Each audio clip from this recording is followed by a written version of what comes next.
"The Meridian team is leaving, sir," she informed him quietly. "They've requested a moment before their departure." Adrian excused himself from Victoria and followed Eleanor to where the Meridian executives waited near the ballroom entrance. The brief exchange of pleasantries and final assurances completed his official duties for the evening. He glanced at his watch. 9:40 p.m., early enough to make a graceful exit without appearing rude. "I believe we've accomplished what we needed to tonight," he told Eleanor as they returned toward the center of the room. "I'll be leaving shortly." Eleanor nodded, then hesitated. "There's something I've been meaning to discuss with you, if you have a moment." They moved to a quieter corner near tall windows overlooking the Seattle skyline. Outside, the city glittered beneath a clear night sky, ferries crossing the dark waters of Puget Sound like moving constellations. "I've received a job offer," Eleanor said directly, her characteristic efficiency evident even in delivering personal news. "Chief Operations Officer at Vantage Systems. They've been quite persistent." Adrian felt a sudden chill that had nothing to do with the air conditioning. Eleanor had been his constant, his one unwavering point of trust throughout the ordeal and recovery. The thought of navigating Phoenix's future without her steady presence created an unexpected sense of loss. "Congratulations," he said, managing to keep his voice even. "Vantage would be fortunate to have you. When would you start?" "I haven't accepted," Eleanor replied, studying his reaction carefully. "I wanted to speak with you first." "Why?" The question emerged more abruptly than Adrian intended. "It's an excellent opportunity. You more than deserve it." Eleanor smiled slightly. "After 8 years, I thought you might have realized that my decisions aren't solely based on career advancement. Working with you has been challenging, rewarding, and meaningful. I wouldn't trade that lightly." The simple honesty in her statement pierced something in Adrian's carefully maintained composure. For months, he had focused on rebuilding his company, while keeping personal connections at arm's length, afraid of repeating past mistakes. Yet here was Eleanor, the one person who had seen his worst moment and stood beside him anyway, offering a loyalty that asked nothing in return. "Whatever you decide," Adrian said finally, his voice low, "you will always have a place at Phoenix. And in my life." Eleanor nodded, understanding the depth beneath his restrained words. "I'll let you know by the end of the week. And Adrian?" she added, using his first name without hesitation. "It's good to see you beginning to trust again." As she moved away to address a logistical matter with the event staff, Adrian turned toward the windows, city lights blurring slightly as he exhaled. Perhaps Victoria was right. Perhaps he had learned to value something beyond business success. And perhaps, despite everything, he was finally learning to distinguish between those who deserved his trust and those who did not. 1 year to the day after Olivia's arrest, Adrian stood on the deck of his Bainbridge Island home, watching a winter storm roll across Puget Sound. Gray clouds hung low over the water, obscuring the Seattle skyline that usually dominated the eastern view. The symbolic timing wasn't lost on him, nature providing a visual metaphor for how the past year had both concealed and clarified his perspective. Inside, the fireplace cast a warm glow through the open-concept living area where Eleanor organized documents on the coffee table. She had declined Vantage Systems' offer, instead accepting the expanded role Adrian created, Executive Vice President of Operations at Phoenix. Their professional relationship had evolved into a partnership built on mutual respect and implicit trust, strengthened rather than damaged by the crisis they had weathered together. "The last of the NDAs for the Takeda merger," Eleanor said as Adrian came inside, sliding the glass door closed against the rising wind. "Legal needs your signature by Monday." Adrian nodded, accepting the steaming mug of coffee she offered. "How are the integration teams progressing?" "Ahead of schedule. The Tokyo office is fully on board with the security protocols." She hesitated before adding, The Chronicle called again about the profile piece. Adrian grimaced slightly. The business press remained fascinated by his story, particularly as Phoenix's remarkable recovery had made him something of a corporate legend. He had declined all profile requests, unwilling to revisit the personal aspects of the scandal for public consumption. "Same answer as before," he replied, settling into an armchair. "Phoenix representatives will discuss the merger and our security innovations. My personal life remains off-limits." Eleanor nodded, gathering her coat and bag. "I should head back to the city before the weather worsens. The ferry schedule gets unpredictable in storms." As she moved toward the door, Adrian said quietly, "The prosecutor's office called yesterday. Olivia's appeal was denied." Eleanor paused. "Did you know she was appealing?" "No.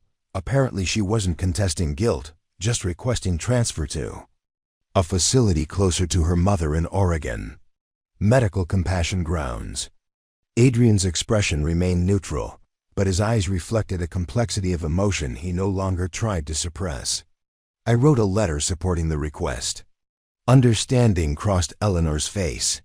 Not forgiveness, precisely, but something adjacent to it. The recognition that healing sometimes requires extending grace where it isn't deserved. "You didn't mention it," she observed without judgment. "I wasn't sure I would follow through until I did." Adrian glanced toward the window where rain had begun to streak the glass. "Holding on to anger takes more energy than I'm willing to spend on her anymore." After Eleanor departed, Adrian moved through his home with a deliberate awareness that had become his practice over the past year. The therapist he had reluctantly begun seeing after the scandal had introduced him to mindfulness techniques, simple exercises that helped him remain present rather than dwelling in memories or anxieties. He had initially dismissed them as New Age nonsense, then grudgingly acknowledged their effectiveness as sleepless nights gradually gave way to more restful patterns. On his desk sat a small wooden box containing the few remaining items from his relationship with Olivia, the letter she had sent from prison, a photograph from their engagement dinner, the platinum band he had worn for 3 months.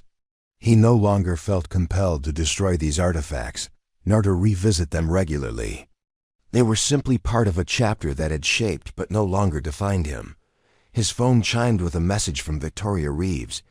"Board unanimously approved your governance framework. Congratulations on changing the culture, not just the policy." Message brought a satisfied smile to Adrian's face. Beyond Phoenix's financial recovery, he took particular pride in the ethical foundation he had rebuilt: transparent practices, accountability measures, and a corporate culture that valued integrity over expediency. The painful lessons of betrayal had transformed not just his personal outlook, but his entire approach to leadership. As evening settled over the island, Adrian reviewed the Takeda merger documents, making occasional notes in the margins. The work still energized him, but it no longer consumed him. He had learned to separate his identity from Phoenix's performance, to find value in connections and experiences outside the corporate arena. Eleanor's words from a year earlier echoed in his memory. "Don't trust her."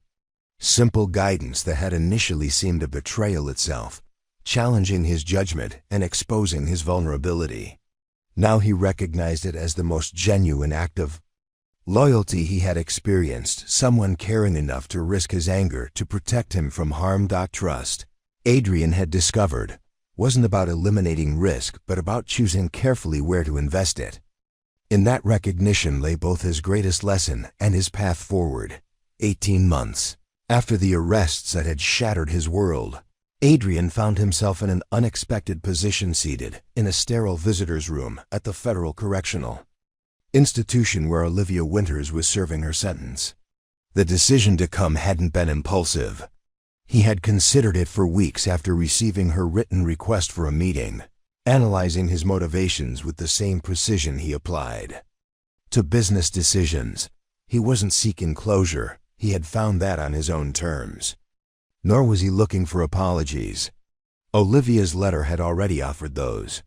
He had come because refusing would have given her continued power over his choices, and Adrian Blackwood was no longer a man defined by what he feared. The door opened, and Olivia entered, escorted by a female corrections officer who retreated to a discreet distance. She wore standard-issue khaki prison attire, her dark hair shorter than Adrian remembered, her face thinner but still striking. For a moment, neither spoke, the weight of their shared history hanging in the air between them. "Thank you for coming," Olivia said finally, her voice steady though her hands betrayed slight tremors as she took the seat across from him. "I wasn't sure you would."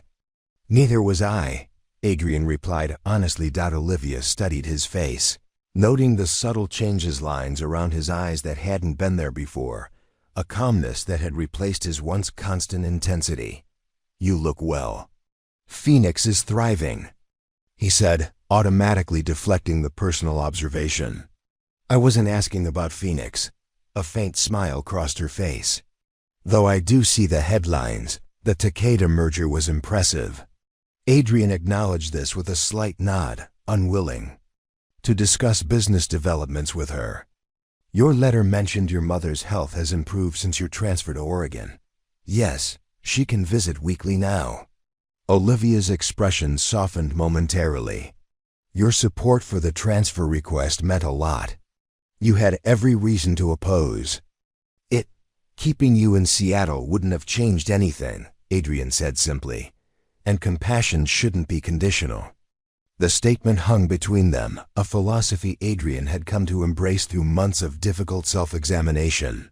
His therapist had helped him recognize that extending compassion to others, even those who had hurt him, was ultimately an act of self-liberation rather than weakness. "I've had a lot of time to think about the damage I caused," Olivia continued after a moment. "Not just to Phoenix, but to you personally. The trust I violated." Adrian met her gaze directly. "Why did you request this meeting, Olivia?" "We've nothing left to resolve between us." She drew a deep breath. "Because I wanted to see you face to face when I told you that what I wrote in that letter was true. Not everything between us was a lie. My feelings for you became real, which made continuing the deception." She paused, searching for words. The hardest thing I've ever done." "And yet you continued," Adrian observed, his tone not accusatory but matter-of-fact. "Yes."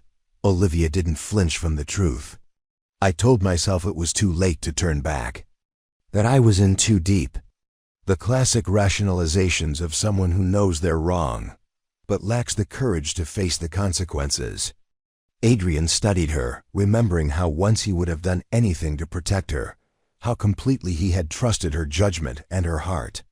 The pain of that memory had dulled from sharp agony to a distant ache present, but no longer debilitating. "I've made my peace with what happened," he said after a long moment. "Not just with what you did, but with my own role in it. I wanted to believe in something so badly that I ignored warning signs I should have seen." "Eleanor saw them," Olivia remarked quietly. "Yes, she did." A slight smile touched Adrian's lips. "She's Phoenix's executive vice president now. The board insisted after the Takeda merger." "She always was smarter than everyone else in the room," Olivia said, a hint of her old wry humor surfacing briefly. Her expression grew serious again. "I didn't ask you here to seek forgiveness, Adrian. Some betrayals are too fundamental for that. I just needed you to know that amid all the lies, there was truth too. For whatever that's worth." Adrian stood, signaling the end of the visit. "I believe you," he said simply. "That your feelings became genuine. It doesn't change what happened, but I believe it." The acknowledgement was perhaps the only gift he could offer, not absolution, but recognition of the complex reality that people could simultaneously betray and care, deceive and feel genuine emotion. As he turned to leave, Olivia called softly, "Phoenix is lucky to have you. You've built something remarkable." Adrian paused at the door. "Not just Phoenix," he replied. "I've built a life I'm proud of. One founded on discernment rather than suspicion." He offered a final nod. Goodbye, Olivia. Stepping out into the spring sunshine, Adrian felt neither the vindication nor the renewed pain he had half expected. Instead, there was a quiet certainty that this chapter was truly complete. The experience had irrevocably changed him, but he had refused to let it define him. His phone buzzed with a message from Eleanor. Board presentation successful. Takeda integration approved unanimously. Dinner celebration at 7? Adrian smiled, typing a quick affirmative response as he walked toward his car. Life continued, shaped by the past but not imprisoned by it. He had learned the hardest lesson of trust, not that it should be withheld, but that it should be given wisely, to those who had earned it through actions rather than words or promises. And in that wisdom, Adrian had found not just professional recovery but personal redemption. 2 years later, on a clear autumn evening, Adrian stood at the podium in the grand ballroom of the same Olympic Hotel where Phoenix had celebrated the Meridian acquisition. This time, the occasion was the Seattle Business Leadership Awards, where he had just been named Executive of the Year for his transformative work in corporate governance and security innovation. Camera flashes punctuated the applause as he surveyed the room filled with the city's business elite, many of the same faces that had whispered about his spectacular fall from grace, now celebrating his even more remarkable resurrection. "Thank you," Adrian began, his voice carrying easily through the hushed ballroom. 3 years ago, I thought I understood success. I measured it in acquisitions completed, stock prices rising, and competitors outmaneuvered. He paused, allowing his gaze to travel across the rapt audience. I was wrong. A subtle murmur rippled through the crowd. Adrian Blackwood admitting a mistake was still noteworthy, even after his public redemption. Success isn't built on strategy alone, but on the foundation of trust carefully given, vigilantly maintained, and infinitely more valuable than any balance sheet asset. His eyes found Eleanor, seated at Phoenix's table near the front, her silver-streaked hair elegantly styled, her expression conveying quiet pride. We succeed not in isolation but through relationships of integrity, where trust is earned rather than assumed. The silence between them stretched, broken only by the distant rumble of thunder. Finally, Adrian spoke, his voice controlled and dangerously quiet. Leave the drive. Go home, Eleanor. Sir, go home, he repeated, turning back to the window. And Eleanor ... not a word of this to anyone, not yet. She nodded, though he couldn't see it, and moved toward the door. As her hand touched the handle, she paused. Adrian, she said softly, don't trust her. Then she was gone, leaving Adrian alone with the storm raging outside and the small USB drive that threatened to destroy everything he thought he knew. He stood motionless, staring at the city lights blurred by rain and his own reflected image in the glass. A man who prided himself on control, now facing the possibility that he had been blindly, catastrophically wrong. His phone vibrated with a text message. Olivia, meeting finished early. Coming over with champagne to make up for canceling dinner. Love you. Adrian picked up the USB drive, weighing it in his palm like a physical manifestation of his doubt. In all their time together, Eleanor had never steered him wrong. Her loyalty was beyond question. But Olivia, brilliant, passionate Olivia, had become the center of his carefully constructed world. Don't trust her, Eleanor had whispered. 5 simple words that now hung in the air of his empty office, echoing alongside the thunder that rolled across the Seattle sky. Adrian sat at his desk for nearly an hour, the USB drive untouched beside his keyboard. The thought of plugging it in felt like crossing the threshold he couldn't return from. Outside, the storm had settled into a steady, relentless downpour, droplets racing down the glass like tears. His reflection stared back at him, face drawn, eyes troubled. A man caught between trust and suspicion. When his office door opened, Adrian composed his features instantly, a skill perfected over years of high-stakes negotiations. Olivia appeared, radiant despite the weather, her dark hair falling in damp waves around her shoulders. She carried a bottle of Dom Perignon in one hand and kicked the door closed with her heel. "I must have just missed Eleanor in the lobby," she said, her voice warm with affection. "That woman never stops working, does she?"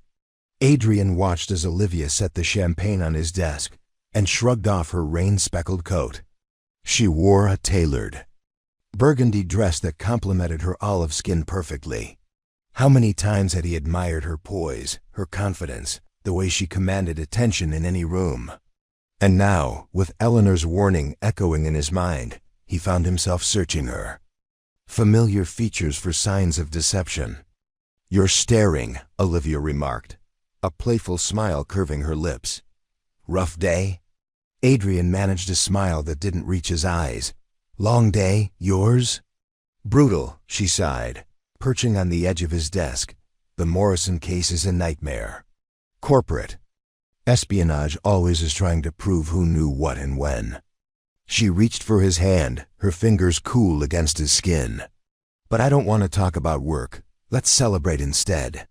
"Celebrate what?" Adrian asked, carefully extracting his hand to reach for the champagne. "Us," Olivia replied simply. "The Meridian acquisition, life, take your pick." As Adrian examined the champagne bottle, his mind raced. How much did Olivia know about the Meridian deal? He'd mentioned it in passing, but the details had been kept strictly between the board members and key executives. The negotiation terms weren't public knowledge. Had she been accessing confidential company information? "How did you know about Meridian?" he asked, keeping his tone conversational as he unwrapped the foil from the bottle. Olivia's laugh was light, unconcerned. "You mentioned it last week, remember? Over dinner at Altura? You said it was your next big move." She reached for 2 glasses from the cabinet behind his desk. "Don't tell me you're getting paranoid about pillow talk now." Had he mentioned it? Adrian couldn't recall. The past few weeks had been a blur of meetings and late nights. He popped the cork with practiced ease, the sound sharp in the quiet office. "Detective Michaels called today," he said abruptly, watching her face as he poured the champagne. "From Seattle PD." For a fraction of a second, Olivia's hand stilled. If Adrian hadn't been studying her so intently, he might have missed it. Then she was moving again, accepting the glass he offered. What did they want? Her voice remained even, her expression curious but untroubled. "Something about suspicious financial activities they're investigating," Adrian replied, deliberately vague, mirroring the detective's approach. "They want to meet tomorrow." Olivia took a sip of champagne, her dark eyes meeting his over the rim of the glass. "Sounds ominous. Want me to come with you?" "I can reschedule my deposition prep." Adrian shook his head. "No need. It's probably nothing." He smiled, raising his glass. "To us?" They clinked glasses, the crystal producing a clear, pure tone that hung in the air between them. Adrian drank, the champagne tasting bitter despite its quality. As Olivia moved around his office, commenting on the city lights below, he found himself cataloging every detail, the way she avoided his gaze for too long, how her fingers tapped against the glass when she mentioned her schedule for tomorrow, the slight strain in her smile when he asked about her recent late nights. At the firm, were these signs of guilt, or was he creating patterns where none existed? "Why don't we go back to your place?" Olivia suggested, setting her half-empty glass on the desk. "I've missed you." The sincerity in her voice made Adrian hesitate. The Olivia he knew, the woman he had asked to marry him, was brilliant, ambitious, and fiercely loyal. Could she really be capable of betraying him? Betraying the company? "I need to finish reviewing some documents," he said, gesturing to his computer. "Another hour at most. You could wait in the lounge, or I can meet you at home." Disappointment flickered across Olivia's face, quickly replaced by understanding. "The lounge is fine. I have some briefs to review anyway." She leaned down to kiss him, her lips soft against his. "Don't work too late," Even CEOs need sleep. After she left, Adrian stared at the USB drive for another long minute before plugging it into his computer. Eleanor's files were meticulously organized, each folder labeled by date and transaction type. The oldest entries began shortly after Olivia had been granted access to Phoenix's systems, a standard procedure for the company's external legal counsel. Nothing seemed unusual at first glance. Small discrepancies in vendor payments, slight alterations to contract terms, minimal changes that would typically go unnoticed in a company Phoenix's size. But as Adrian moved through the files, a pattern emerged. The irregularities had increased in frequency and amount over the past 6 months, coinciding with the planning stages of the Meridian acquisition. Most damning were the logs showing access to these files all traced back to Olivia's credentials. At times when she claimed to be working at her law firm, Adrian's stomach tightened as he opened the final folder labeled Financial Traces. Inside was a document showing a series of offshore accounts receiving the diverted funds. Eleanor had traced the beneficial owner through multiple shell companies to a single entity, Nightshade Ventures, registered in the Cayman Islands. Another document showed Nightshade's connection to CR Global, Phoenix's largest competitor. Pieces clicked into place with sickening clarity. This wasn't simple embezzlement. This was corporate espionage. Olivia, funneling information and funds to their competitor, while positioning herself to access even more through her relationship with Adrian, weathered the initial media storm with surprising resilience. Adrian stood at his office window, watching sunlight glint off Elliott Bay, a cup of coffee cooling untouched on his desk beside the morning's financial reports. The company's stock had stabilized after an initial 15% drop. Investors reassured by Adrian's transparent handling of the crisis and the swift appointment of a respected interim CFO. CR Global hadn't been so fortunate. Their stock had plummeted nearly 40% after federal agents raided their headquarters, and 3 additional executives had been indicted following Richard's cooperation with authorities. The Wall Street Journal piece just posted online, Eleanor announced, entering with a tablet. They're calling Phoenix's recovery a masterclass in crisis management. Adrian accepted the tablet, skimming the article with detached interest. The business press had transformed the corporate espionage scandal into a redemption narrative, portraying Adrian as both victim and hero, the betrayed CEO who had not only assisted in exposing the operation but had strengthened his company. In its aftermath, what the glowing profiles failed to capture was the personal toll. Adrian had lost 15 pounds from his already lean frame. Sleep came in fitful bursts, interrupted by dreams where Olivia's face morphed between expressions of love and calculated deception. He had thrown himself into Phoenix's recovery with single-minded focus, working 18-hour days until Eleanor had finally intervened, insisting he take a weekend off before he collapsed. "Detective Michaels is here," Eleanor said, reclaiming the tablet. "Shall I send him in?" Adrian nodded, returning to his desk as Michaels entered, looking more relaxed than during their previous encounters. The investigation had largely concluded, with plea agreements secured from most participants, including Richard Keller. "Mr. Blackwood," Michaels greeted him, accepting the offered chair. "I wanted to update you personally. The prosecutor has reached a plea deal with Ms. Winters. She'll serve 4 years in a minimum security facility in exchange for her testimony against CR Global's executive team." Adrian's expression remained neutral, though something twisted painfully in his chest. 4 years seems light for what she did. "Her cooperation has been exceptional," Michaels replied. "The information she provided exposed industrial espionage operations targeting 3 other major tech firms. The broader impact of her testimony will protect intellectual property worth billions." "I see." Adrian's tone was clipped. "Is there anything else?" Michaels hesitated, then reached into his jacket pocket. "She asked me to give you this."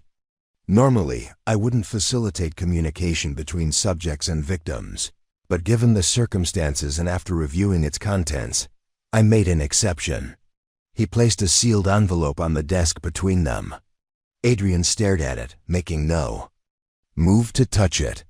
"She's being transferred to the federal facility next week," Michaels added, standing to leave. "For what it's worth, Mr. Blackwood, in 15 years of investigating white-collar crime, I've rarely seen someone express genuine remorse the way she has." After the detective departed, Adrian remained motionless, staring at the envelope as if it might contain something volatile. His name was written on the front in Olivia's elegant handwriting, the same handwriting he had seen on birthday cards, grocery lists, and sweet notes left on his pillow. For 10 minutes he simply looked at it, waging an internal battle between curiosity and self-preservation. Finally, he reached for the letter opener, slicing the envelope with surgical precision. The note inside was brief, written on plain prison stationery. "Adrian, I won't insult you with excuses or expectations of forgiveness. What I did was unforgivable. But I need you to know that somewhere between the lies, the truth happened anyway. I fell in love with you. I requested reassignment 3 times. They refused. The night you proposed was the happiest and most terrifying of my life, joy and shame colliding in a way I couldn't reconcile. I convinced myself I could find a way out after the wedding, that I could somehow make amends without destroying both our lives. It was delusional, of course. There was never going to be a clean escape from what I'd done. You deserved better than the lies I told. You also deserve the truth, however worthless it may be to you now. Not everything was false. Not the way I felt. Not the future I had begun to want with you more than anything else. I am sorry. Not just for getting caught, but for every moment of betrayal. For hurting the one person who showed me what love could be. Olivia," Adrian refolded the letter precisely along its creases, returning it to the envelope with steady hands that belied the turmoil within. He placed it in his desk drawer, locking it away physically as he had been trying to lock away the emotions associated with Olivia. For weeks. The intercom buzzed Eleanor, reminding him of an executive team meeting starting in 5 minutes. Adrian straightened his tie, adjusted his cuffs, and stepped out of his office with the composed demeanor that had become his armor. Yet as he walked toward the conference room, Olivia's words echoed in his mind. Somewhere between the lies, the truth happened anyway. He wasn't ready to examine what that might mean, or whether any part of him believed it. For now, Phoenix needed his focus, his strength, his clarity. Personal healing would have to wait. 6 months later, Phoenix Technologies celebrated the successful completion of the Meridian acquisition with a private reception at the Olympic Hotel. The grand ballroom sparkled with subtle elegance crystal, chandeliers casting warm light over Seattle's business elite as they mingled, champagne glasses clinking in toast to what financial analysts were calling the comeback deal of the year. Adrian moved through the crowd with practiced ease, accepting congratulations with a polite smile that never quite reached his eyes. He had mastered the art of appearing fully present while maintaining an emotional distance, a skill that had served him well during Phoenix's recovery and subsequent resurgence under his leadership.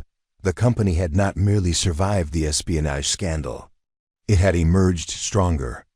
Adrian had implemented security protocols that became industry standards, restructured the executive team with an emphasis on ethical leadership, and positioned Phoenix as a corporate governance model.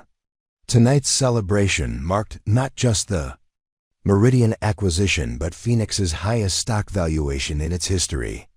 "Mr. Blackwood," called Jonathan Pierce, raising his glass, a toast of vision and resilience.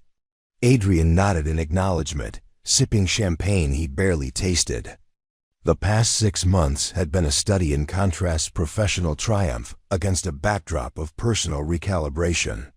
He had sold his penthouse, unable to inhabit spaces where memories of Olivia lingered, and purchased a modernist home on Bainbridge Island. The 30-minute ferry commute provided a daily buffer between work and solitude, forcing a pause that his therapist insisted was necessary for healing. "You've outdone yourself with this event," said Victoria Reeves, appearing at his elbow. The board member studied him with the shrewd assessment of someone who had weathered multiple corporate storms. "Though I suspect you'd rather be anywhere else." Adrian's mouth curved in a rare, genuine smile. "Is it that obvious?" "Only to those who know what to look for," Victoria replied. The Adrian Blackwood of a year ago would have been working the room until the last guest departed, securing commitments and analyzing competitors. This Adrian seems. She paused, searching for the right word. More selective with his energy. "A diplomatic way of saying I've become a recluse," Adrian observed dryly. Victoria shook her head. "A diplomatic way of saying you've learned to value more than just the bottom line." Before Adrian could respond, Eleanor approached, elegant in a simple navy dress that replaced her usual professional attire. As Phoenix's newly appointed chief of staff, a position Adrian had created specifically for her after the crisis, she had finally been persuaded to address him by his first name, though only in private. The arrest itself was remarkably anticlimactic. Two plainclothes officers entered Conference Room B during a pause in Richard's presentation. Words were exchanged in low tones. Richard's face drained of color. He glanced toward Adrian's office, making brief eye contact through the partially open blinds before being escorted out, hands secured behind his back with discreet plastic restraints rather than metal handcuffs, a small courtesy that would mean nothing against the charges he would face. The financial team sat in stunned silence as Adrian entered the conference room, his composed demeanor betraying none of the turmoil within. "The meeting is adjourned," he announced calmly. "Please return to your offices. Eleanor will provide further information shortly." Questions bubbled up, confused, alarmed voices seeking explanation, but Adrian silenced them with a raised hand. "This is a legal matter that the company is cooperating with fully. That's all I can say at this time." He returned to his office, closing the door on the chaos erupting in his wake. Detective Michaels was on the phone, speaking in clipped, professional phrases that Adrian barely registered. Agent Vasquez stood by the window, coordinating with her team via radio. "Ms. Winters is in custody," she informed Adrian, lowering the radio. "She was apprehended without incident at Hartwell and Reed 10 minutes ago." Adrian nodded, unable to formulate a verbal response. The image of Olivia being arrested in her law firm led, through the prestigious hallways in handcuffs, colleagues. Watching in shock should have provided satisfaction, a sense of justice served. Instead, he felt hollow, as if something essential had been carved from his chest. "We'll need you to identify certain documents, confirm unauthorized access," Michaels was saying, his voice penetrating Adrian's thoughts from a distance. "Probably tomorrow, once we've processed the initial evidence." "Of course," Adrian replied automatically. "Whatever you need." Eleanor appeared at the door, her usual composure showing cracks of genuine distress. "Sir, the board is demanding an emergency meeting. And the press, someone leaked information about the arrests. 3 major outlets are calling for comment. The corporate machine demanded his attention, required his leadership to navigate this crisis." Adrian straightened his tie, squared his shoulders, and stepped back into his role as CEO. "Schedule the board for 4 o'clock, he instructed, his voice steadying with each word. "Draft a statement for legal to review just the facts, nothing speculative. And Eleanor," he added, meeting her concerned gaze, "call David in PR. We're going to need the crisis management team." The emergency board meeting unfolded exactly as Adrian had anticipated, initial shock giving way to outrage, followed by the inevitable questions about corporate liability and stock price implications. 9 board members sat around the mahogany table, faces grim as Adrian, flanked by Phoenix's legal counsel and head of security, detailed the espionage operation that had infiltrated their company. 2 years, Victoria Reeves said, her voice hollow with disbelief. Richard has been with Phoenix for 15 years. I was on the committee that promoted him to CFO. And Ms. Winters? Asked Jonathan Pierce, the newest board member. Was she solely targeting you, Adrian, or was that relationship coincidental? Adrian met his gaze steadily. According to federal investigators, she was specifically placed to gain access through me after Richard identified security protocols he couldn't breach independently. The clinical delivery of this fact belied the searing pain beneath it. Every dinner conversation, weekend getaway, and intimate moment with Olivia had been calculated opportunities to extract information or plant monitoring software. The personal humiliation was excruciating, but Adrian compartmentalized it behind a mask of professional composure. "What's our exposure?" demanded Harrison Wells, always focused on the bottom line. "How much did they get, and what's the damage to Phoenix?" The head of security stepped forward with prepared slides detailing compromised systems and stolen intellectual property. The assessment was simultaneously better and worse than expected. CR Global had acquired significant portions of Phoenix's security architecture and client encryption protocols, but the most valuable aspects of the Meridian acquisition technology had been protected or in the final stages, replaced with the modified decoy files.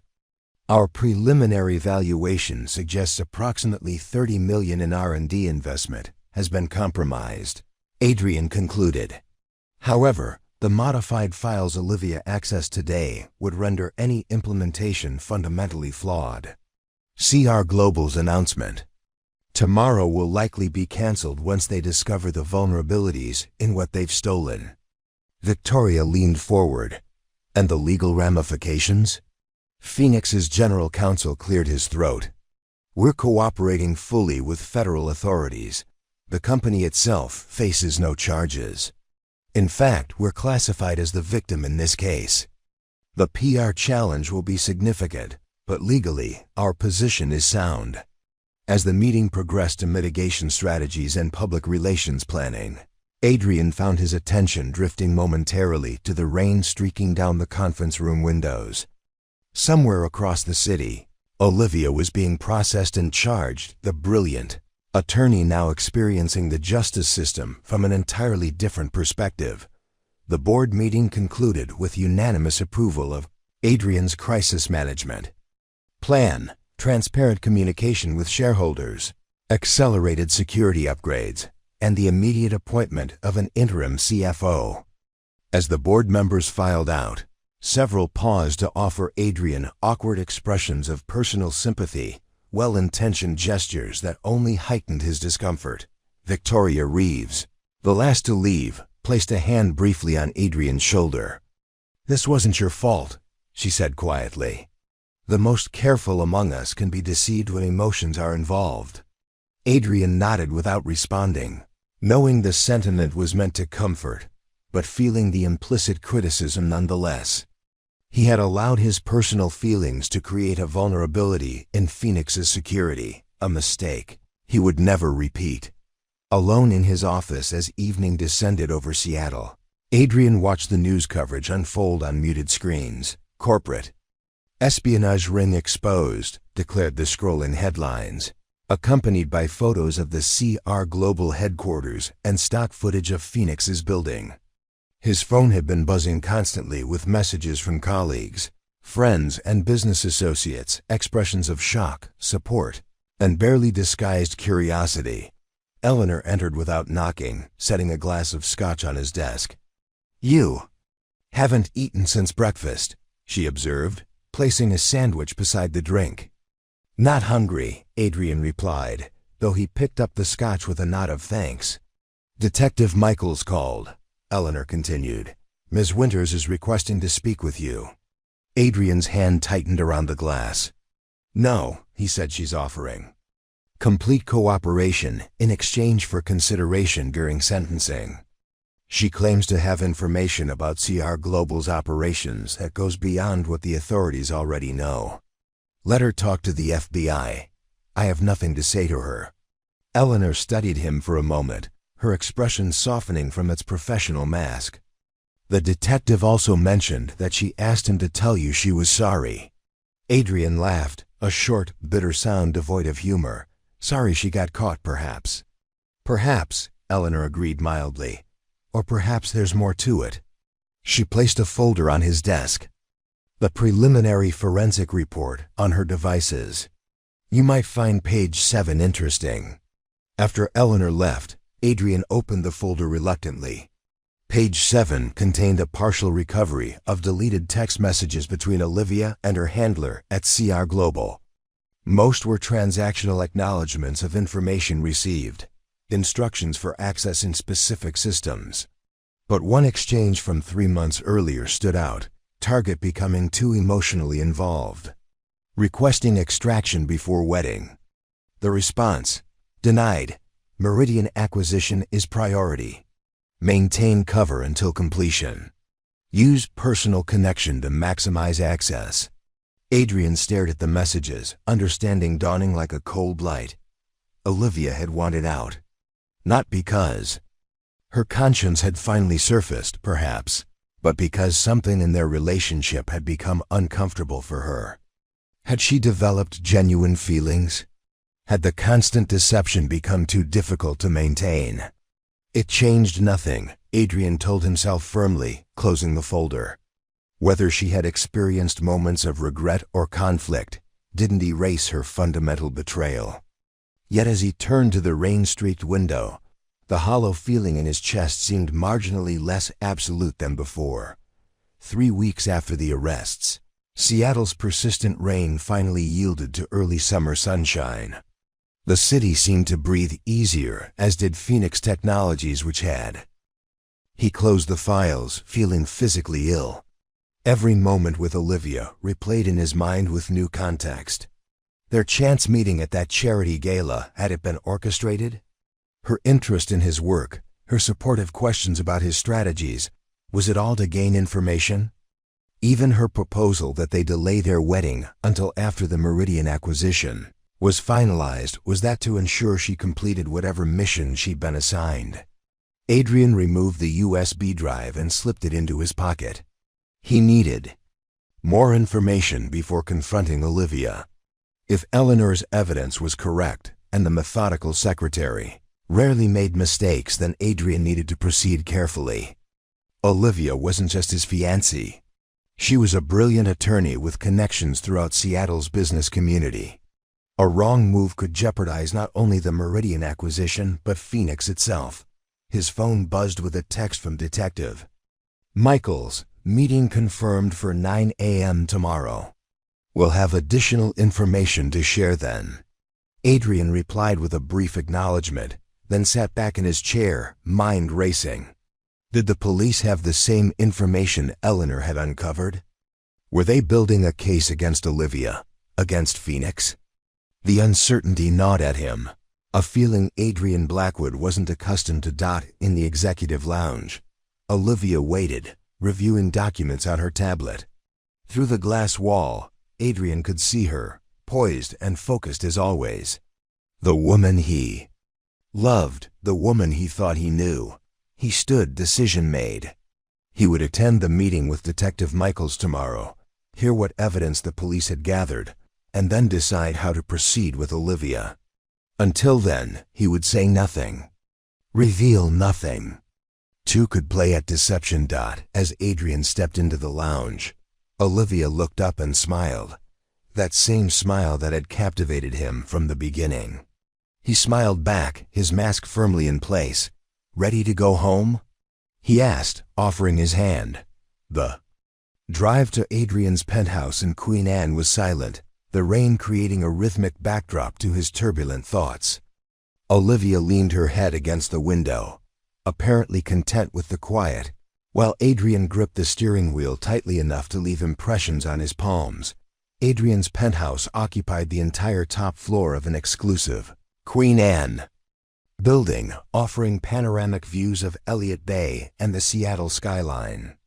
Tonight, the vista was obscured by rain and low clouds, the Space Needle appearing and disappearing like a phantom in the mist.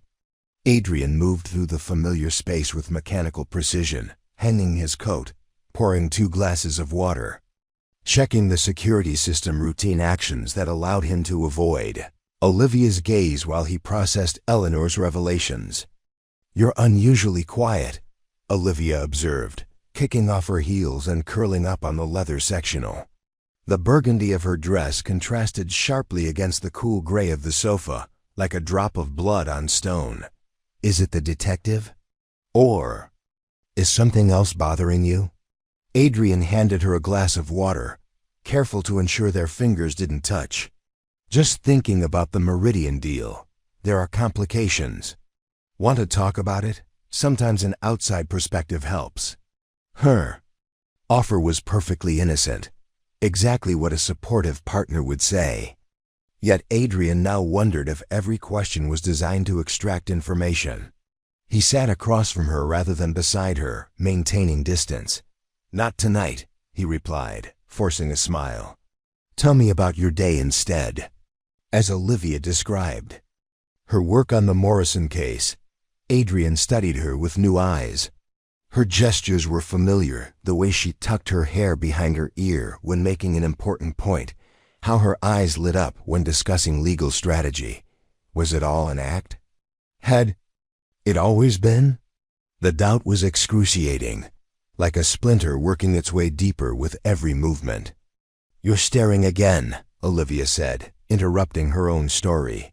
She set down her water glass and moved to stand before him, concern etching her features. "Adrian, what's really going on? You've been acting strange since I arrived at your office." Adrian caught her hands as she reached for his face, holding them gently but firmly away from him. "I'm tired. It's been a long day." Something shifted in Olivia's expression, a flicker of uncertainty, perhaps even hurt. "Is this about the wedding? If you're having second thoughts—" "No," Adrian interrupted, releasing her hands. "No second thoughts." The lie tasted bitter on his tongue. "I just need sleep. We both do." Later, in the darkness of their bedroom, Adrian lay awake, acutely aware of Olivia's breathing beside him. Her presence, once a comfort, now felt like a threat. He watched the digital clock count each minute until 3:17 a.m.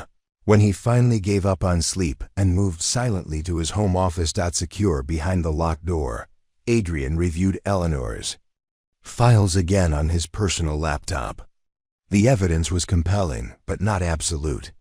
There could be explanations: security breaches, credential theft, coincidences. But as a man who built his career on analyzing patterns and predicting outcomes, Adrian knew the most likely explanation was the simplest.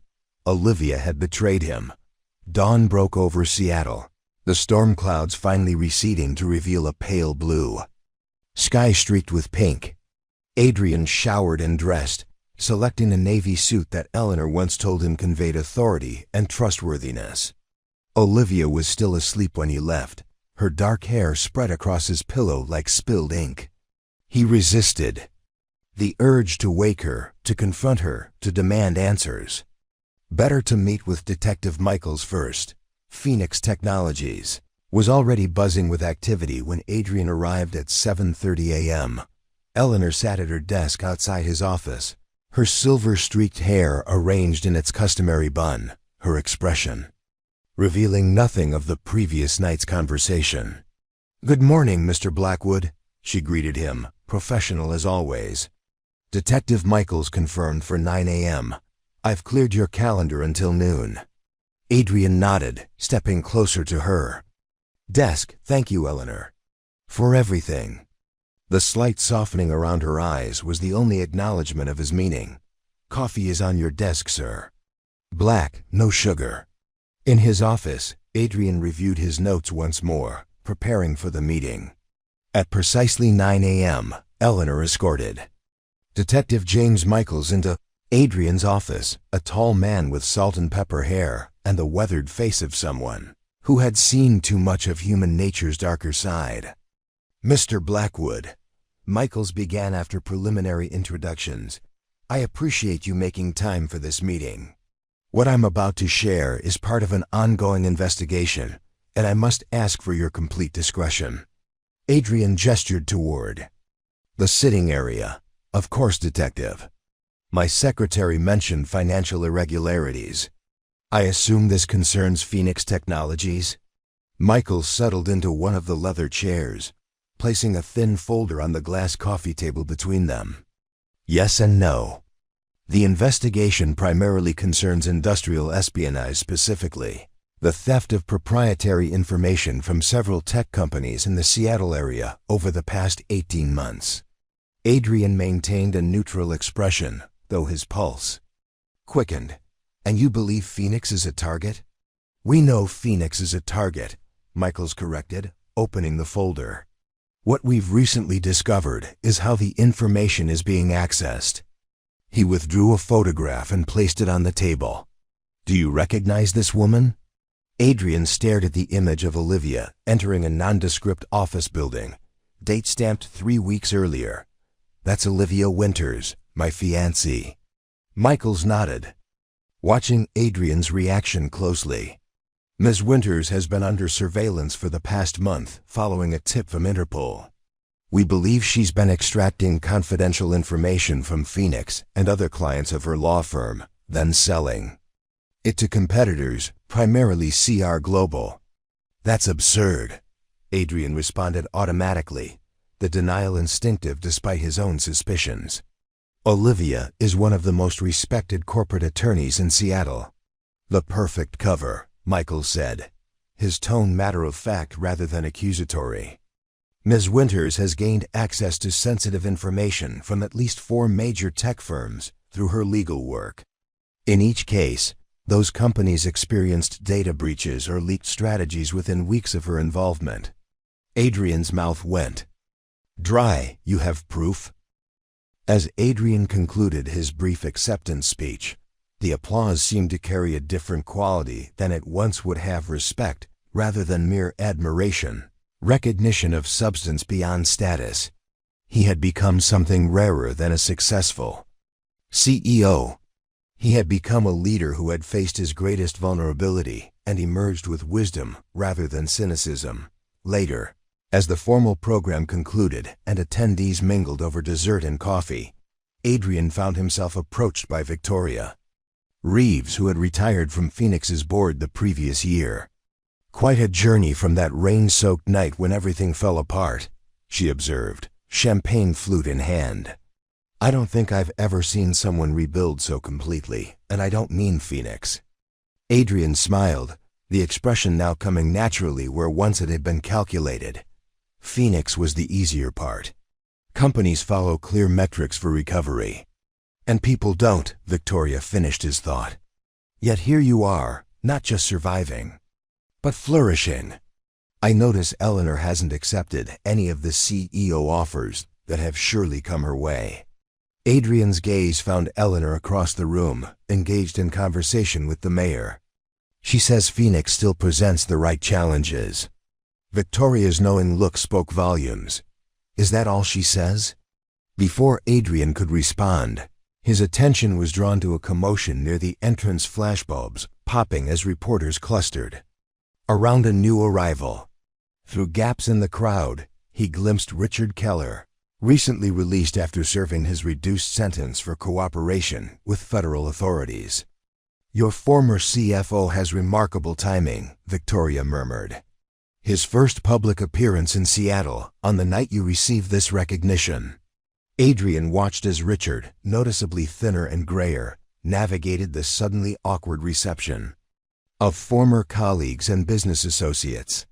Where once Adrian might have felt anger or even satisfaction at Richard's diminished circumstances, he now experienced something unexpected: indifference.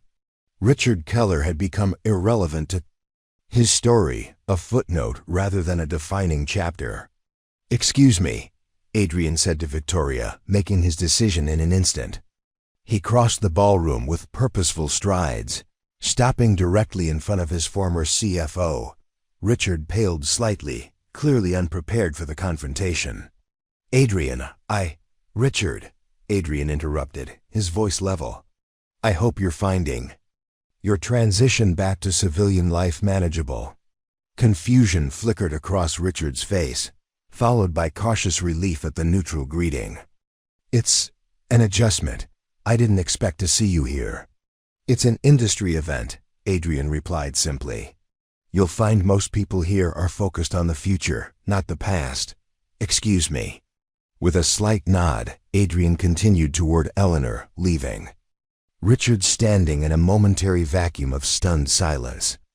The interaction had lasted less than 30 seconds, yet it represented the final release of a burden Adrian hadn't realized he was still carrying, the need for retribution, for justice to be not just served but witnessed. "That was generous," Eleanor commented as he reached her side, having observed the exchange from across the room. "Not generosity," Adrian corrected. "Freedom. His choices no longer define any part of my life." Eleanor studied him with the perceptive gaze that had first warned him of danger 3 years earlier. "Ready to leave?" "The ferry schedule waits for no one, not even executive of the year." Outside, Seattle's skyline glittered against the night.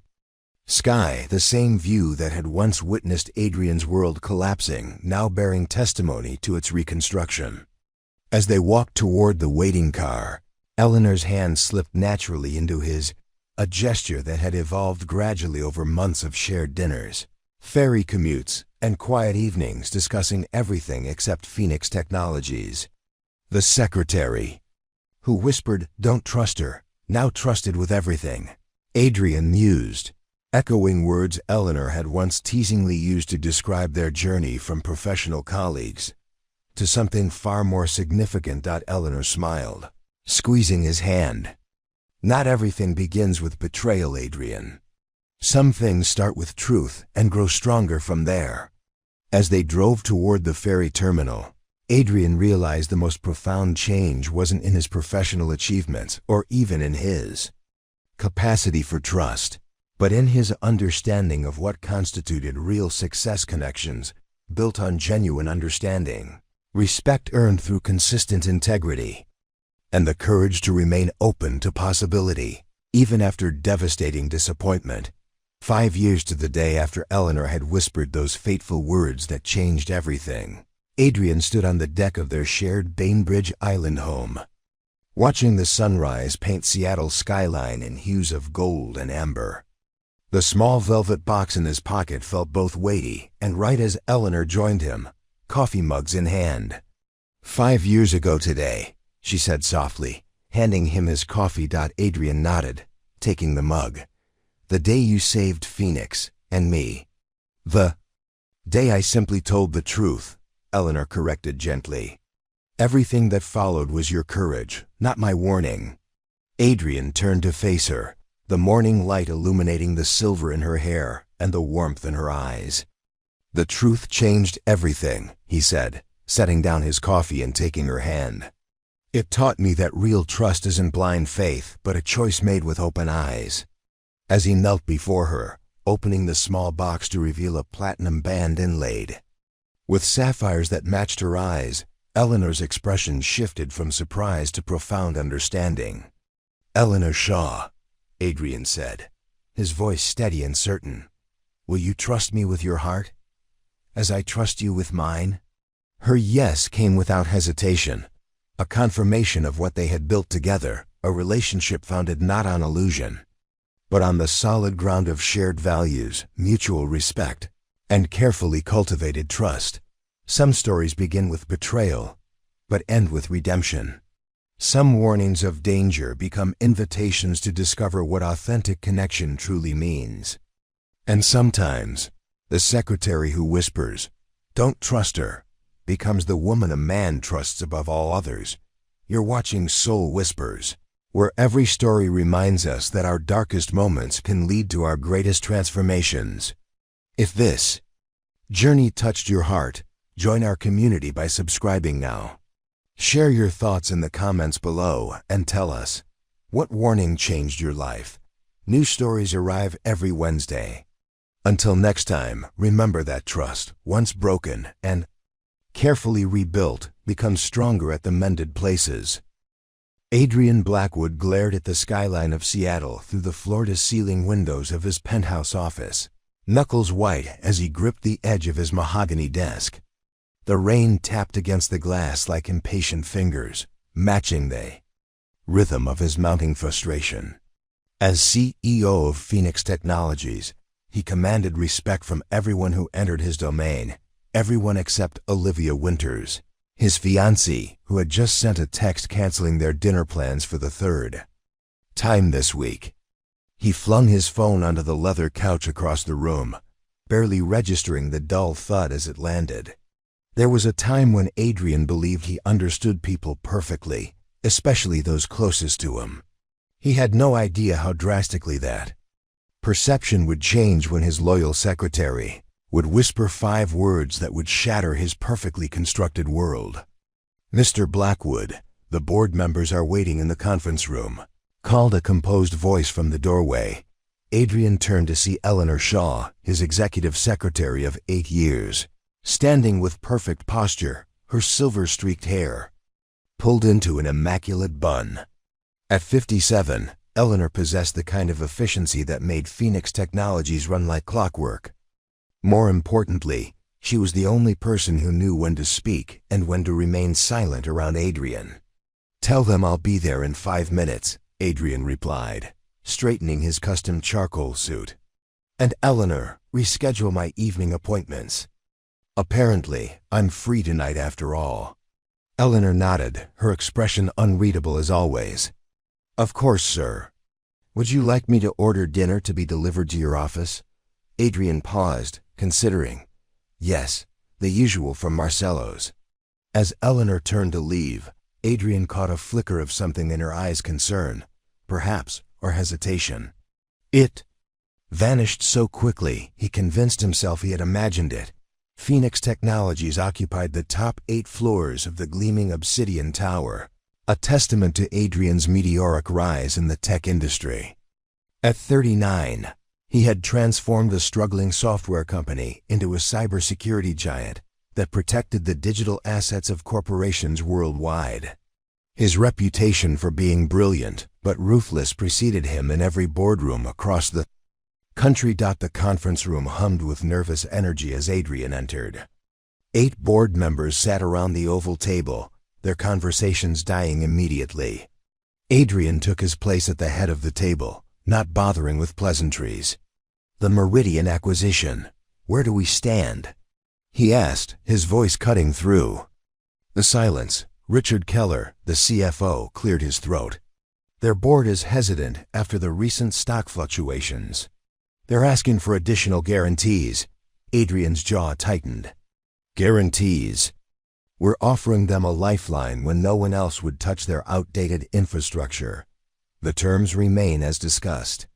"Adrian," began Victoria Reeves, the oldest board member and the only one who dared use his first name, "Meridian has significant government contracts that would take years to secure independently. Perhaps some flexibility. The terms remain as discussed," Adrian repeated, his tone allowing no further debate. "If Meridian wants to sink, they're welcome to do so without us. Eleanor will distribute the revised proposal tomorrow. I expect everyone's feedback by end of day." The meeting progressed efficiently, with Adrian guiding discussions with the precision of a conductor. This was where he excelled, making decisions, directing strategy, seeing opportunities where others saw obstacles. The boardroom was his natural habitat. As the meeting concluded, Adrian noticed Eleanor slip in quietly, placing a folder before him with a handwritten note on top. Her elegant script read, "Call from Detective Michaels, Seattle PD, urgent. Please call back at your earliest convenience." Adrian frowned. The police? What could they possibly want? He tucked the note into his pocket and dismissed the board with a curt nod. Back in his office, Adrian dialed the detective's number, impatience threading through his movements. After a brief conversation that left him more confused than enlightened, he buzzed Eleanor. The detective was rather vague, Adrian told her when she entered. "Something about suspicious financial activities they're investigating. He wants to meet tomorrow." Eleanor shifted slightly, her normally steady hands adjusting her glasses. Should I contact Ms. Winters? She could advise from a legal perspective. At the mention of Olivia, Adrian felt the familiar warmth that had become part of his life since meeting her 18 months ago. As a high-profile corporate attorney, Olivia had first impressed him with her sharp mind during a complicated merger negotiation. Their relationship had progressed rapidly from professional admiration to personal connection, culminating in their engagement 3 months ago. No, Adrian replied after a moment. Olivia mentioned she has a crucial case preparation tomorrow. I can handle a simple meeting with a detective. Eleanor nodded, but Adrian caught that same flicker in her eyes he'd noticed earlier. This time, he couldn't dismiss it. Is something bothering you, Eleanor? He asked, more harshly than intended. Eleanor straightened, her professional mask firmly in place. Not at all, sir. Will there be anything else? Adrian waved his hand in dismissal, turning his attention to the reports awaiting his review.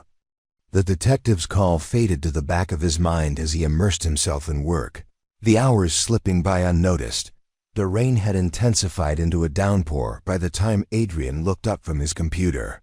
The office had gone quiet, most employees having departed hours ago. A knock on his door revealed Eleanor, coat draped over her arm, ready to leave. Your dinner from Marcello's arrived, she informed him. I've set it in the break room. Would you like me to bring it in?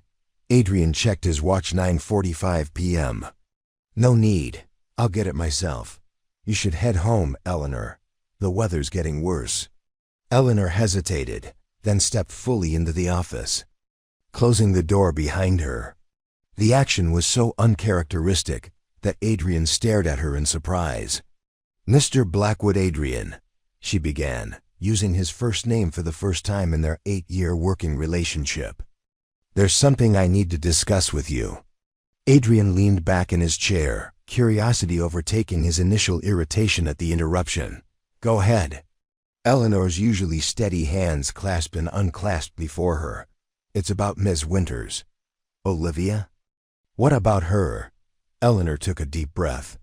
I've noticed some discrepancies in the company financial reports. Adrian's expression hardened. You should be taking that to Richard, not me. Finance is his department. The discrepancies coincide with Miss Winters gaining access to our systems through the legal department.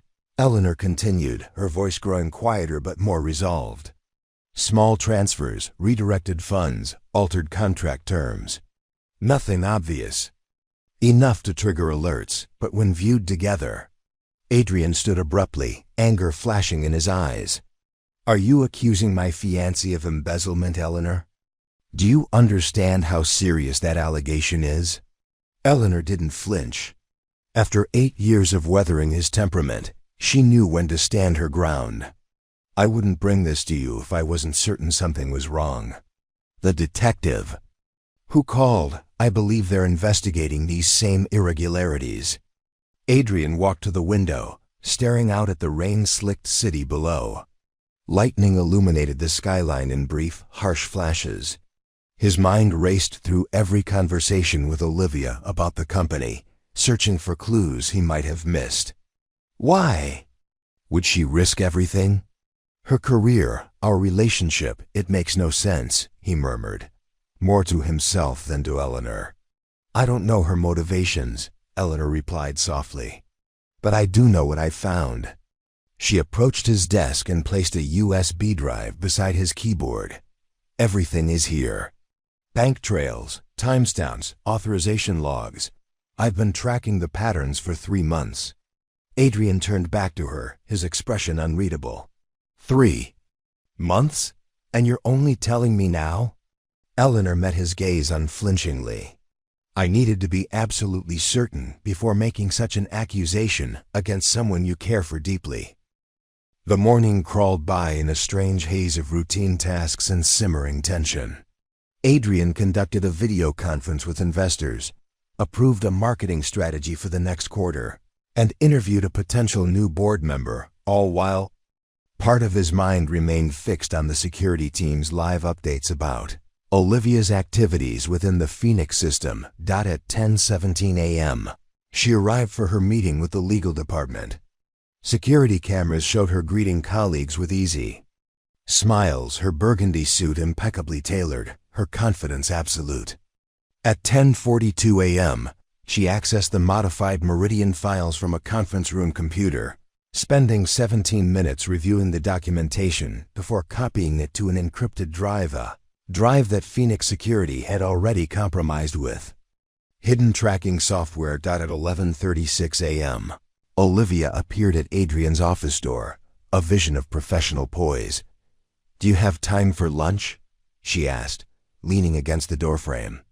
"I'm finished with the Meridian review earlier than expected." Adrian glanced at Eleanor, who gave an almost imperceptible nod, confirmation that they had tracked and documented Olivia's every digital move that morning. "I can spare an hour," he replied, standing and straightening his tie. "The sushi place." Downstairs, over delicate slices of yellowtail and salmon, Olivia chatted about the Meridian acquisition with the easy confidence of someone who believed her deception remained undiscovered.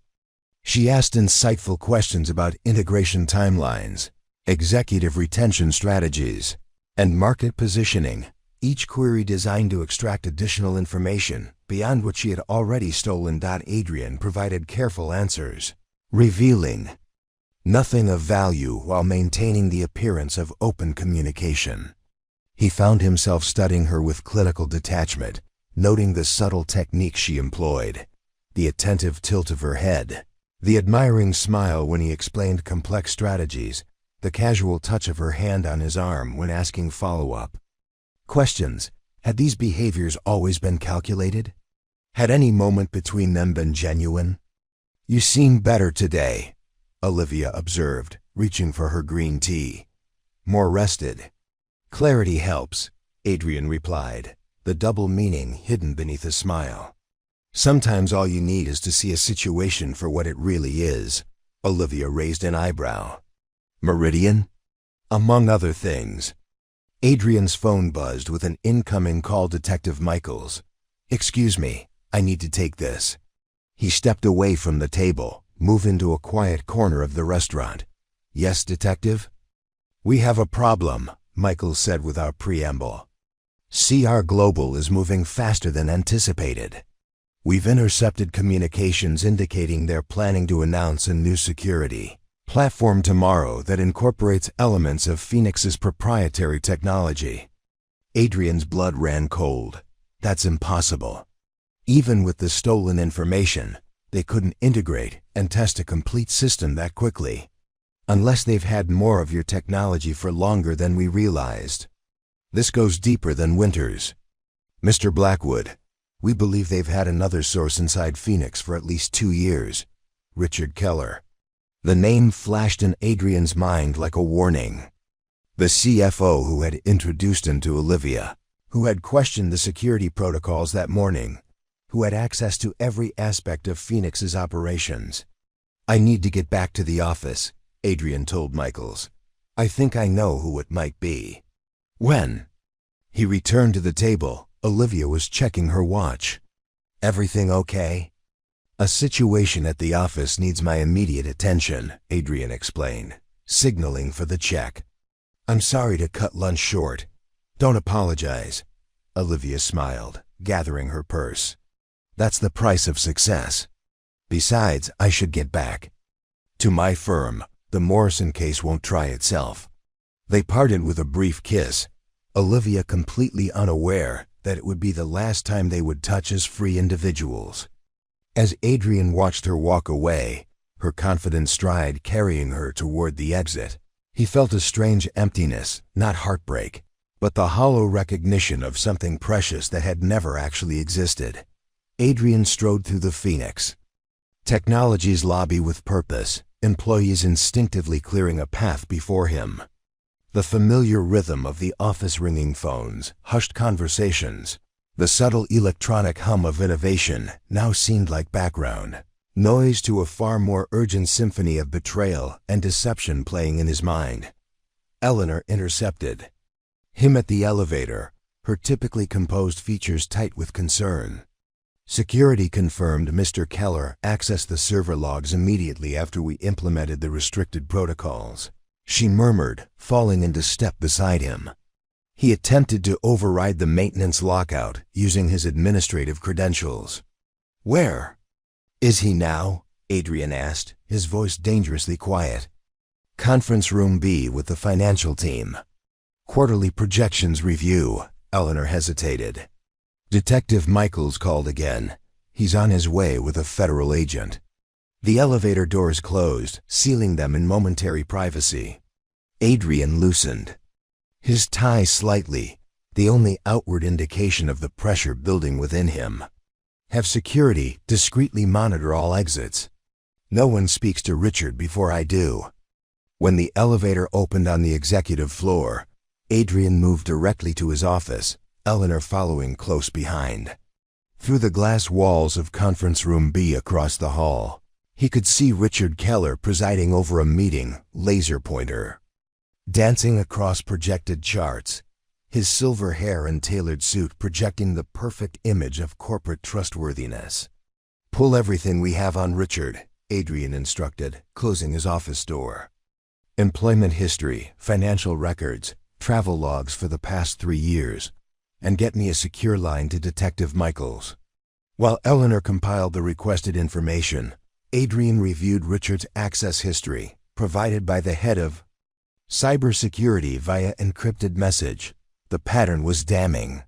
For 26 months, Richard had been accessing Phoenix's most sensitive data repositories during off hours, carefully covering his tracks but leaving enough digital breadcrumbs for a thorough investigation to follow.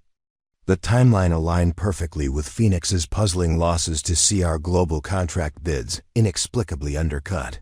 Research initiatives somehow duplicated by competitors months before publication. Most tellingly, Richard's first major security breach had occurred just 2 weeks before he introduced Adrian to Olivia at the charity gala. The orchestration was now obvious. Richard, already CR Global's inside man, facilitating Olivia's entrance into Adrian's life to gain even deeper access to Phoenix's operations. Detective Michaels arrived 30 minutes later, accompanied by FBI Special Agent Teresa Vasquez, a sharp-eyed woman whose calm demeanor couldn't quite mask the intensity radiating from her. Adrian briefed them on the new developments in his office, blinds drawn for privacy. This changes our timeline, Agent Vasquez stated, reviewing the evidence on Richard's activities. CR Global's announcement is scheduled for 9 a.m. tomorrow.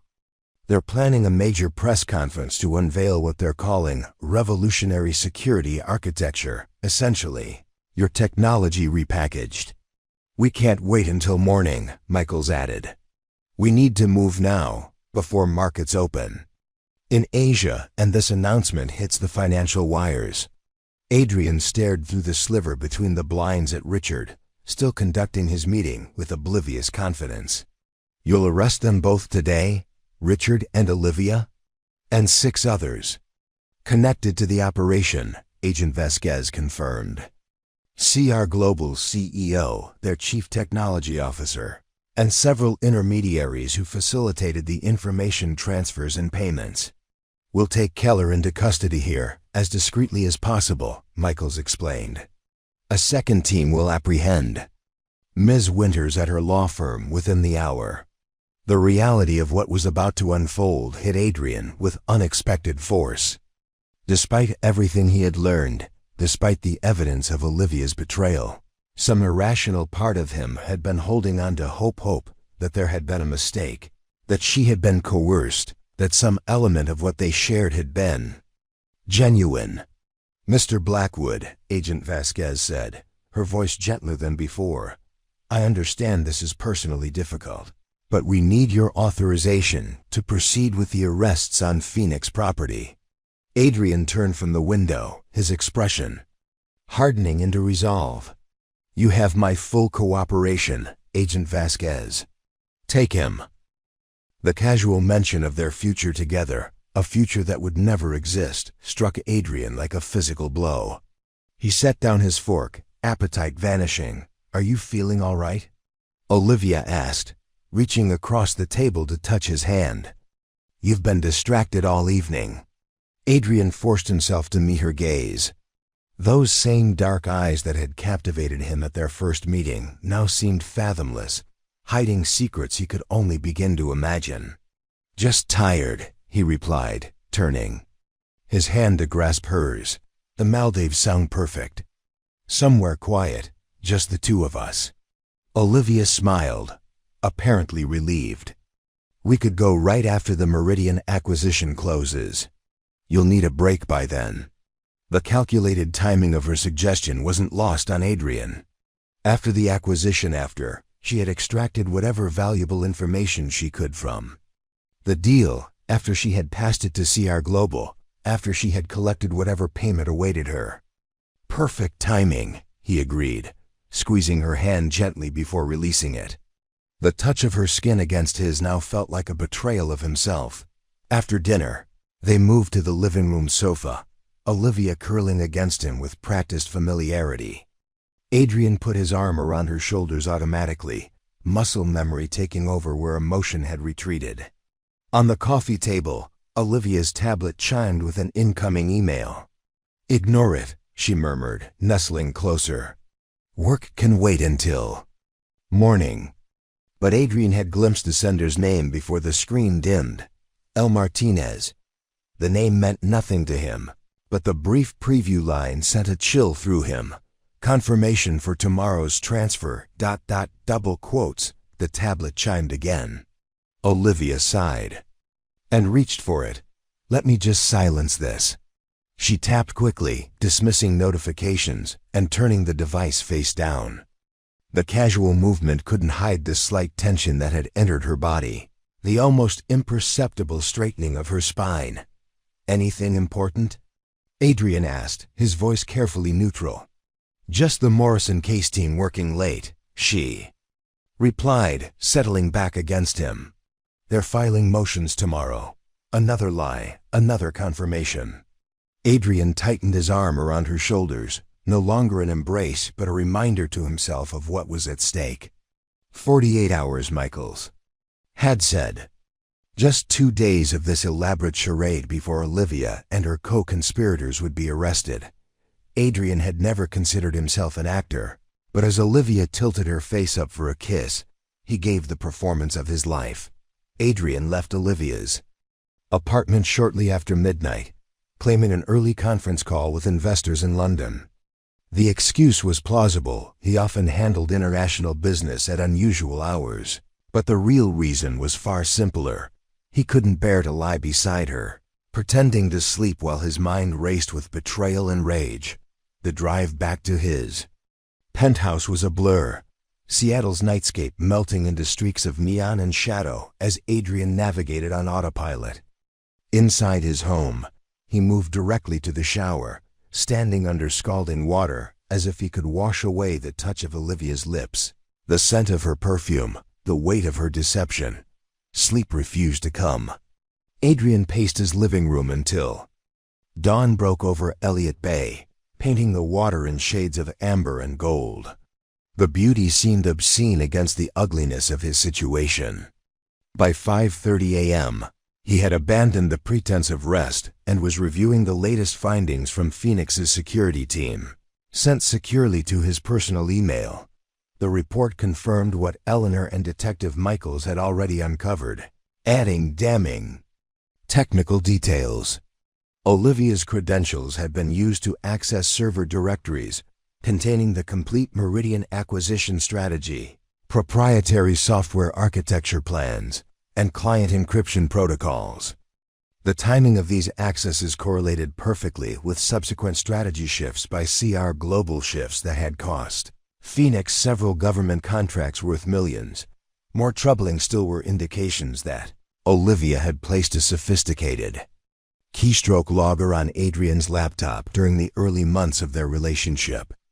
The malware had been carefully designed to evade standard security scans, capturing passwords, confidential communications, and strategic planning documents. It had been transmitting data to an external server for over a year before being discovered. During the investigation's deep security sweep, the personal violation struck deeper than the corporate espionage. Olivia hadn't just betrayed Phoenix, she had methodically exploited Adrian's trust, his affection, his body, all while systematically stealing the work he had devoted his life to building. At 7:15 a.m., Adrian's phone rang. Detective Michaels, calling from a secure line. "We've decrypted last night's communication between Winters and her handler," Michaels said without preamble. "She's planning to access additional files related to the Meridian acquisition today. Something about firmware specifications that CR Global particularly wants." Adrian's grip tightened on the phone. "The Meridian security integration protocols. They're the cornerstone of the acquisition's value. Proprietary technology that would give CR Global a significant competitive advantage if they could replicate it. Can you restrict her access without arousing suspicion?" "No," Adrian replied after a moment's consideration. "She already has the necessary clearance through the legal department's due diligence process. Revoking it now would immediately signal that something's wrong." Michaels exhaled sharply. "Then we need to let her access the files but modify the content. Can your team create convincing decoys? Technical specifications that look legitimate but would be useless or even damaging if implemented." A cold smile curved Adrian's lips. "Absolutely. I'll have my chief security officer work on it immediately." The idea of feeding Olivia and CR Global poisoned information held a certain poetic justice. "Good. Meanwhile, we've traced the offshore accounts to their source. The operation is larger than we initially thought. CR Global has been running similar schemes with at least 3 other corporate attorneys targeting different companies. We're coordinating with the FBI to move against all targets simultaneously." "When?" Adrian asked, the single word heavy with implication. "Tomorrow morning, 6 a.m. raids at multiple locations. We'll take Winters into custody at her apartment before she leaves for work." After ending the call, Adrian stood motionless in his kitchen, coffee cooling forgotten in his hand. Tomorrow. Just one more day of pretense, of smiling at the woman who had weaponized their relationship against him. One more day of being Adrian Blackwood, the successful CEO who believed in his brilliant, beautiful fiancée. He arrived at Phoenix headquarters by 8:30 a.m., projecting his usual confident demeanor despite having slept barely 2 hours. Eleanor met him at the elevator, matching his stride as they walked toward his office. "Ms. Winters called," she informed him, her voice low. "She's coming in at 10 to review the Meridian documentation with the legal team. I've alerted security about the modified files." Adrian nodded sharply. "Has the team completed the alterations?" "Just finished. The decoys look authentic but contain fatal flaws in the implementation architecture.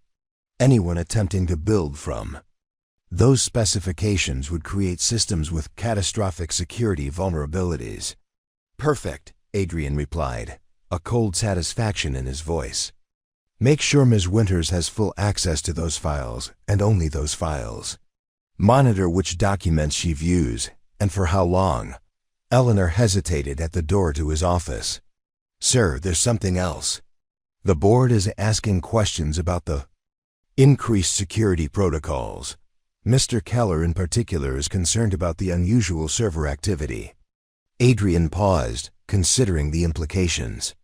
Richard Keller was not only Phoenix's CFO, but also Olivia's primary contact at the company before she had met Adrian. In fact, it had been Richard who first introduced them at that charity gala 18 months ago. A new suspicion took root in Adrian's mind. "Tell Richard I'm in meetings all morning, but will address his concerns this afternoon. And Eleanor," he lowered his voice, "have security quietly restrict Richard's access to our systems.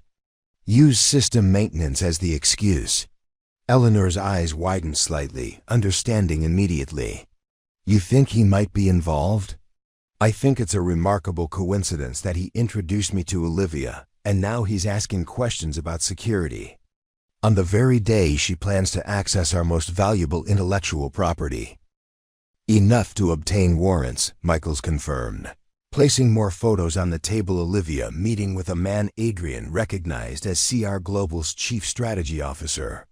Olivia entering the building that housed the Cayman Islands Financial Services Authority. We've traced payments from offshore accounts linked to CR Global to an account controlled by Ms. Winters. The transactions coincide with known information leaks. The evidence mounted like a physical weight on Adrian's chest, crushing his remaining doubts. Eleanor had been right. Olivia had betrayed him, betrayed Phoenix, betrayed every principle he thought they shared. "Why tell me this?" Adrian asked, his voice unnaturally calm. "Why not simply arrest her?" Michaels leaned forward. "Because we want more than just Ms.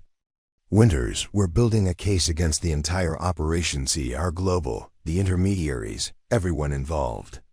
And we need your help." "My help," Adrian repeated, the words hollow in his mouth.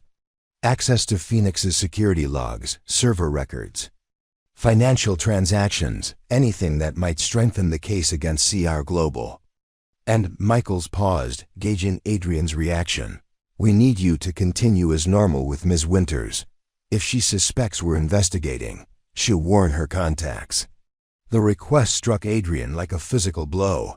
Continue as normal? Pretend that his world hadn't just collapsed around him? Share meals, conversation, perhaps even his bed with a woman who had systematically betrayed him. "How long?" he asked, his voice barely audible. 48 hours. We're coordinating with federal agencies for simultaneous raids on CR Global offices. Once that happens, we'll move on Ms. Winters and the other individuals involved. Adrian stood and walked to the window, staring out at the Seattle skyline, the empire he had built, the success Olivia had tried to undermine. His reflection looked back at him, pale but composed, a man holding himself together through sheer will. "You'll have full access to our systems, Detective," he said finally, turning back to face Michaels. "I'll have my security team cooperate with whatever you need." "And Miss Winters?" Michaels pressed. Adrian's jaw tightened. "I'll handle Olivia." After Michaels left, Adrian remained motionless behind his desk, staring at nothing. Eleanor entered silently, placing a fresh cup of coffee before him. The detective shared information about Ms. Winters, she observed quietly. "Not a question." Adrian nodded once, sharp and definitive. "What will you do?" Eleanor asked, her usual professional detachment softened by genuine concern. Adrian looked up at the woman who had stood beside him for 8 years, who had seen the warning signs he had missed, who had risked his anger to tell him the truth. "Exactly what needs to be done," he replied, reaching for his phone. "First, I need to speak with our security team. Then I'll need to rearrange my schedule for the next 2 days. He hesitated, then added, "And Eleanor, thank you for being brave enough to tell me what I didn't want to hear." A ghost of a smile touched Eleanor's lips before she nodded and returned to her desk, leaving Adrian alone with the wreckage of his trust and the cold determination that was already rising to replace it. The remainder of Adrian's day unfolded in a bizarre juxtaposition of normalcy and catastrophe. Externally, he conducted meetings, approved proposals, and addressed staffing concerns with his usual precision and authority.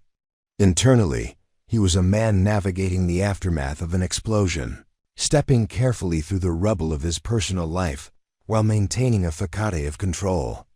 By early afternoon, Phoenix's head of cybersecurity had been briefed and was working directly with Detective Michaels, combing through months of server logs and access records. Adrian authorized whatever resources the investigation required, his only stipulation being absolute discretion. Beyond the essential personnel, no one at Phoenix, not even the board, was to know about Olivia's suspected activities or the impending arrests. At 3:17 p.m., his phone chimed with a text from Olivia. "Dinner tonight? My place at 8? I'll cook that salmon you like. The casual normalcy of the message struck Adrian as surreal. He stared at the screen, imagining Olivia typing those words, perhaps smiling as she did so. Was she thinking about which company's secrets she might extract from him over dessert? Or was dinner merely a cover for accessing his phone or laptop while he slept? Yes. Looking forward to it, he replied, the lie coming easier than expected. He set the phone down carefully, as though it might detonate if handled roughly. Eleanor appeared in his doorway, her expression carefully neutral. The security team needs your authorization for the server access protocols, she said, placing a tablet on his desk. As Adrian reviewed the document, she added quietly, Detective Michaels called. They've confirmed Ms. Winters made contact with her CR Global handler an hour ago. Adrian's finger hesitated above the signature line. Did they mention the content of the communication? Only that it was brief and encrypted. They're still working to decode it. Eleanor paused, then asked, Will you be leaving early today, sir? The question carried more weight than its simple words suggested. Eleanor was really asking if he was prepared for the evening, ahead for the performance he would need to give. No, Adrian replied, signing the authorization with a decisive stroke. I'll work until 7. The Nakamura contract needs revision before tomorrow's call with Tokyo. Eleanor nodded, understanding the subtext. Adrian needed the familiarity of work, the comfort of routine, before stepping into the fiction his evening would become. Hours later, as Adrian navigated his Audi through the rain-slicked streets of Capitol Hill toward Olivia's apartment, he rehearsed his approach. He would be slightly distracted, believable given the Meridian negotiations, but otherwise normal. He would ask about her day, discuss weekend plans, perhaps mention an upcoming charity gala they were scheduled to attend. He would not ask about CR Global, offshore accounts, or the building in the Cayman Islands where she had been photographed. He would not reveal that he knew her entire relationship with him had been a calculated extraction of information and influence. Olivia's apartment occupied the top floor of a renovated historic building, its brick facade and arched windows a sode quoto of a renovated floor of a renovated historic building. Its brick facade and arched windows. Stark contrast to Adrian's modern glass and steel penthouse. She had maintained the separate residence even after they began spending most nights together, citing her need for a private workspace close to the courthouse. Adrian now wondered if the real reason was to maintain a secure location for her other activities. She greeted him with a kiss and the scent of roasting salmon and herbs. Her dark hair was piled loosely atop her head, tendrils framing her face. She wore simple black leggings and an oversized cashmere sweater, the picture of relaxed domesticity. You look exhausted, she observed, taking his coat. Rough day with the board?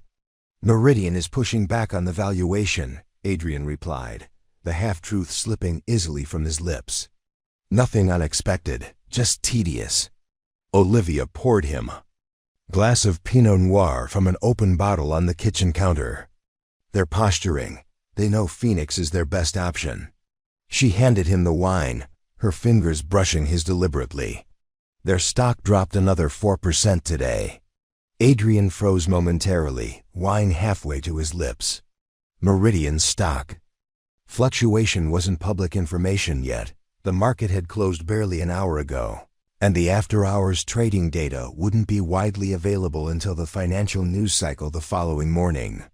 He had received the update via a confidential email from Richard, their CFO, just before leaving the office. How did you know that?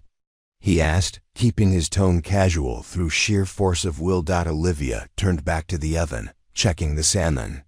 One of the associates at the firm is handling a different matter for them. He mentioned it in passing. The explanation was smooth, practiced. Their board is panicking, which works in your favor. They'll accept your terms by Friday. Adrian sipped his wine, using the glass to hide his expression. Another piece of the puzzle clicking into place. Olivia had been gathering intelligence from multiple sources, not just Phoenix. How many other passing mentions had she collected and sold to CR Global? Dinner progressed with excruciating normalcy. Olivia discussed her current cases, careful to mention only what would be considered public information. She asked about the detective's visit, her expression showing only mild curiosity when Adrian explained it was related to a security breach at another tech company. They're consulting with several firms to establish patterns, he explained, the lie constructed earlier with Detective Michaels. Standard procedure. Olivia nodded, apparently satisfied. Cybersecurity is becoming everyone's nightmare. One of my clients lost millions last quarter to ransomware. She refilled their wine glasses. Speaking of security, I was thinking about the honeymoon. What do you think of the Maldives? Private villa, no internet, completely off the grid for 2 weeks?